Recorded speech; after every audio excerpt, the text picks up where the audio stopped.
रामपुर शहर में मुकेश नाम का एक भिखारी रहा करता था, जो फुटपाथ पर भीख मांगकर अपना गुजारा करता और रात में वो फुटपाथ पर ही सो जाया करता। एक शाम मुकेश किसी सेठ से भीख मांग रहा था। भगवान के नाम पे कुछ दे दो, सुबह से भूखा हूँ। और ये इतना हट्टा कट्टा होकर तुझे भीख मांगते हुए शर्म नहीं आती? कोई काम धंधा नहीं कर सकता क्या? काम धंधा करने के लिए भी पैसों की जरूरत होती है सेठ जी। अरे तो मजदूरी तो कर ही सकता है ना?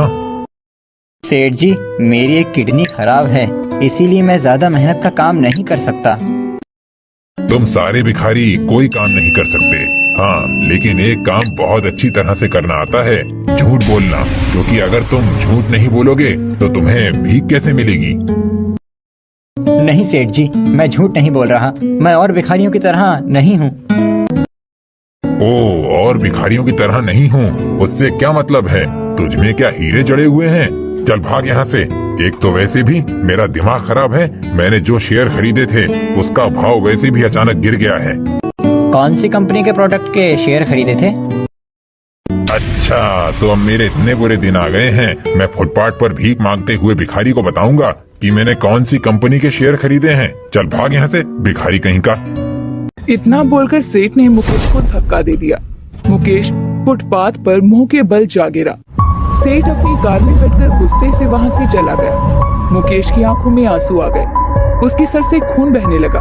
मुकेश अपने जीवन में बीते हुए दिनों को याद करके रोने लगा, क्योंकि मुकेश हमेशा से भिखारी नहीं था। मुकेश की आंखों के सामने उस मनहूस दिन के दृश्य चलने लगे, जिस दिन के बाद उसके दिन बुरे शुरू हो गए थे।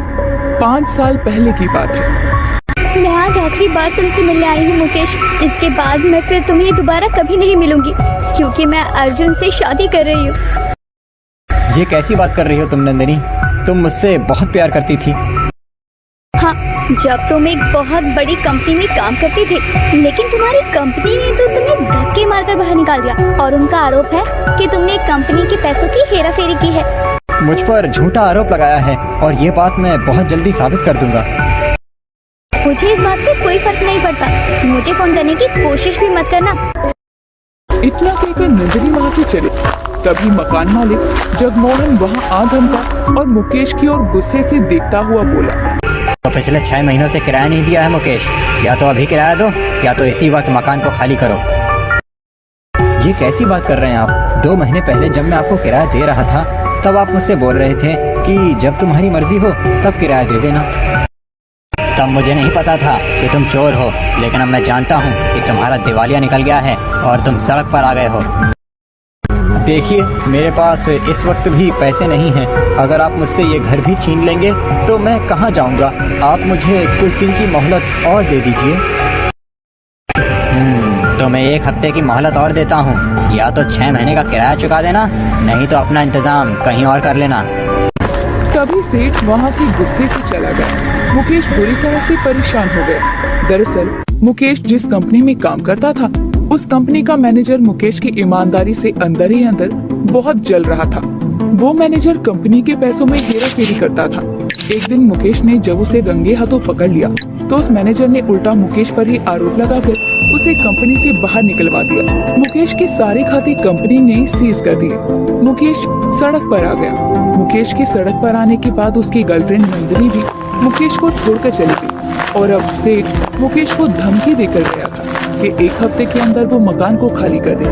मुकेश हफ्ते भर तक शहर में काम की तलाश में खाक छानता रहा, मगर किसी भी कंपनी ने उसे काम नहीं दिया। थक हार कर मुकेश एक बिल्डिंग में जाकर मजदूरी करने लगा। मुकेश ईंटों से भरा बोझ उठाकर थोड़ा आगे चला ही था कि अचानक से चक्कर आ जाने की वजह से वो बेहोश हो गया और वो सारी ईंटें मुकेश के ऊपर गिर गई। बिल्डिंग के मालिक ने मुकेश को सरकारी अस्पताल में भर्ती करा दिया। 4 दिन बाद जब मुकेश को होश आया तो डॉक्टर मुकेश को बोला, देखिए, आपकी एक किडनी खराब हो चुकी है और उसी वजह से आप बेहोश हो गए थे। अब आप ज्यादा मेहनत का काम नहीं कर सकते। लेकिन डॉक्टर, ऐसा कैसे हो सकता है? हो सकता है आपने पहले अपनी बीमारी पर ध्यान नहीं दिया होगा आप अपनी किडनी का जल्दी से जल्दी इलाज करा लेते। अस्पताल से डिस्चार्ज होकर मुकेश जब अपने घर गया तो उसके मालिक ने उसे धक्के देकर घर से बाहर निकाल दिया। यहाँ तक कि मुकेश का सामान भी मुकेश को नहीं दिया। बेचारा मुकेश कई दिन तक भूखा प्यासा भटकता रहा। मजबूरी में उसे एक भिखारी बनना पड़ा। मुकेश ख्यालों में गुम था। तभी बिरजू नाम का एक भिखारी मुकेश के पास आकर खड़ा हो गया। मुकेश अपनी यादों से बाहर निकल आया। तुम्हें कितनी बार समझाया है मुकेश भैया, हर किसी के सामने अपना दुखड़ा नहीं रोया जाता। तुम्हें भीख मांगते हुए 5 साल हो गए, लेकिन फिर भी तुम्हारी समझ में नहीं आई। मैंने तो सच बोला था। ये सब छोड़ो, अब मेरी बात ध्यान से सुनो। यहाँ से कुछ दूर पर एक नया ऑफिस खुला है। उस ऑफिस की मालकिन किसी भिखारी को खाली हाथ नहीं जाने देती। तुम वहीं पर जाकर भीख मांगो, तुम्हारे 8-10 दिन के खाने और दवाई का इंतजाम हो जाएगा। मुकेश सुबह से भूखा था। वो भिखारी के बताए गए पते पर चला गया। दरवाजे पर भीख मांगने लगा। भगवान के नाम पर कुछ दे दो, मैं सुबह से भूखा हूँ। भिखारी की आवाज सुनकर उस ऑफिस की मालकिन, जो कि एक बहुत सुंदर स्त्री थी, वो बाहर निकल कर आई। भगवान के नाम पर कुछ दे दीजिए, मैं सुबह से भूखा हूँ। मैंने सुना है कि आप किसी भिखारी को खाली हाथ नहीं लौटाती। ऑफिस की मालकिन मुकेश को देखकर हैरत में बोली, अरे तुम तो मुकेश हो ना? ये तुम्हें क्या हो गया? तुम तो काफी टैलेंटेड पर्सन थे, तुम भिखारी कैसे बन गए? उस स्त्री की बात को सुनकर मुकेश उस सुंदर स्त्री को गौर से देखने लगा। मुकेश की आंखों से आंसू बह निकले। मुकेश सुंदर स्त्री को पहचान तो गया था।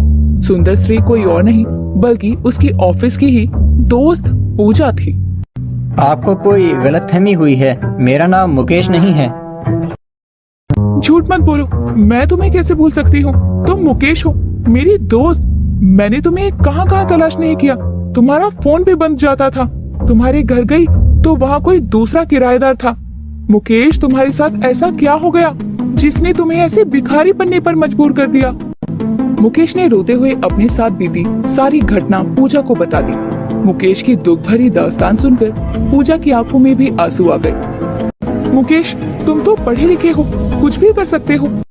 पूजा, मुझे किसी ने जॉब नहीं दी, सबने मुझे चोर समझा।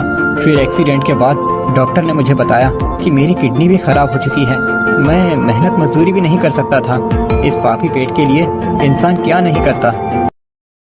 चिंता मत करो मुकेश, तुम मेरे साथ मेरे घर चलो।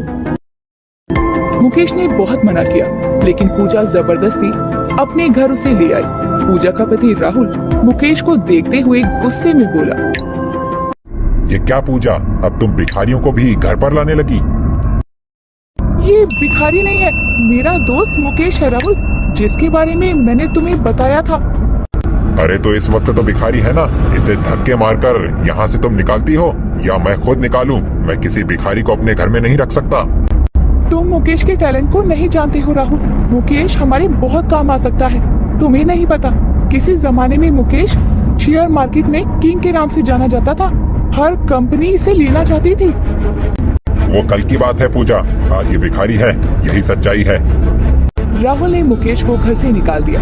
मुकेश आंखों में आंसू लिए वहाँ से चला गया। मगर कुछ दिन के बाद राहुल को शेयर मार्केट में बहुत ज्यादा नुकसान हो गया। राहुल सड़क पर आ गया।